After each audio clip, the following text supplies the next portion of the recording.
Nerd. The 2018 Suspiria remake was released on November 2nd of 2018. Now, at the time of this recording, it's currently sitting at a 64% critic rating and a 74% audience rating on Rotten Tomatoes. And the movie is set to release on January 29th, 2019 on Blu-ray and DVD, but it is currently available digitally as of this moment.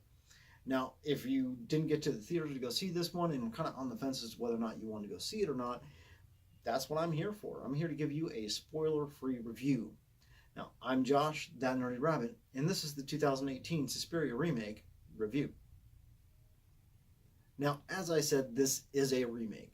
The original Suspiria came out in 1977 and was created by legendary horror director Dario Argento, with this film being directed by Luca Guadagnino. The story follows Susie, who's played by Dakota Johnson, who you might remember from the 50 Shades movies if you went out and saw those ones or decided to get those for the comfort of your own home. Now, there Susie is in Berlin, Germany in 1977, and she is off to go join the Marcos Dance Company, who's led by Madame Blanc, played by Tilda Swinton, who you might have most recently seen in Doctor Strange. There, Susie befriends a girl named Sarah, who's played by Mia Goth, who you might have seen it, you might not have seen it.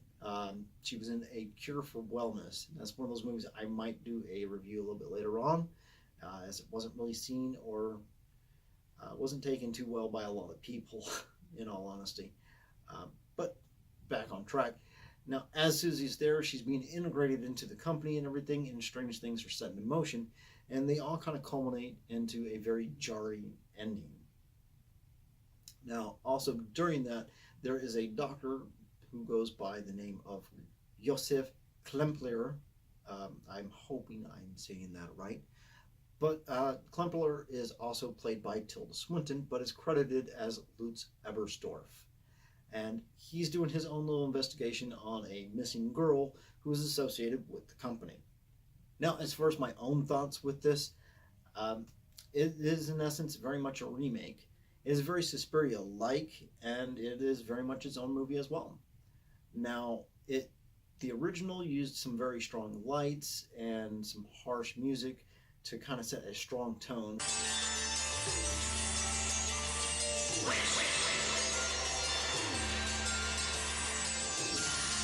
While this one is a lot more subtle with its own unique visuals and music to kind of keep the viewer on edge.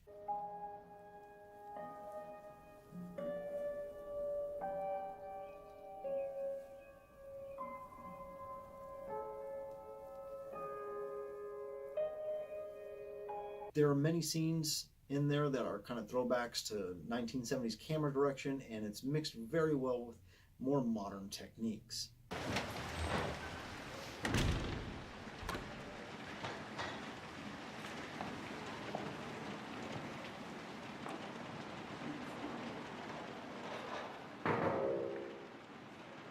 We're given a very strong dual performance by Tilda Swinton, who does an excellent job portraying Dr. Klemper as well as Madame Blanc.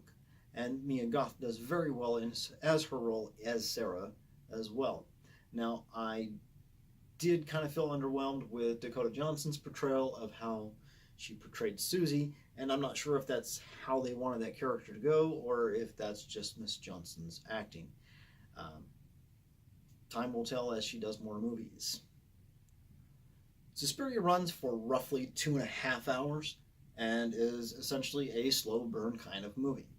Now, for the first 30 minutes or so, we're given character setup as well as scene setting, but there's no real horror tone to it.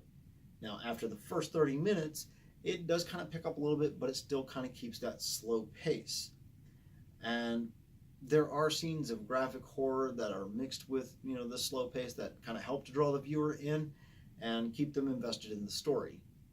But all in all, it culminates to a very visceral horror show of an ending that is, I'm pretty sure it's going to stick with a lot of people for a long time.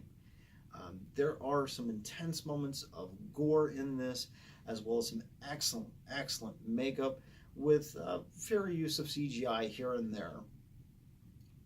But I would say though, if you're one of those people who likes to watch horror movies with your kiddo, this is definitely not one for the kiddos to hang around and watch with you.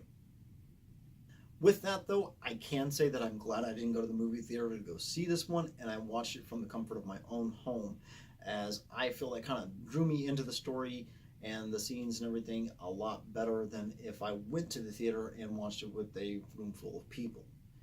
Now, I would say though that if you are a horror fan and you've seen the original, or even if you haven't seen the original and you are a horror fan, this is a definite see. Now, if you're somebody who's there for just the scares and you're a lot more used to the modern horror movies that are out there, I'd say you'd probably feel maybe a little underwhelmed with the slow pacing of the story, or a little overwhelmed with some of the visceral gore that is there. This has been my thoughts and review of the 2018 Suspiria remake. I'm Josh, that nerdy rabbit. Now, if you like the way I kind of reviewed this video, hit that like button. If you're not subscribed, hit that subscribe button. And don't forget to hit the little notification bell so you know whenever I put out new content. Now, I will be doing some more movie reviews, not just on horror movies. I'll do some new movies, I'll do some old movies, good movies and bad movies, and everything that's kind of in between. Just whatever kind of piques my fancy. Or if you do have a suggestion on something that you'd like to see me review, go ahead and put it down in the comments below, and I'll see what I can do with that. Now, I do other content as well. I do things on video games, nerd culture type of stuff, D&D, and I'll be putting out videos weekly on different subjects.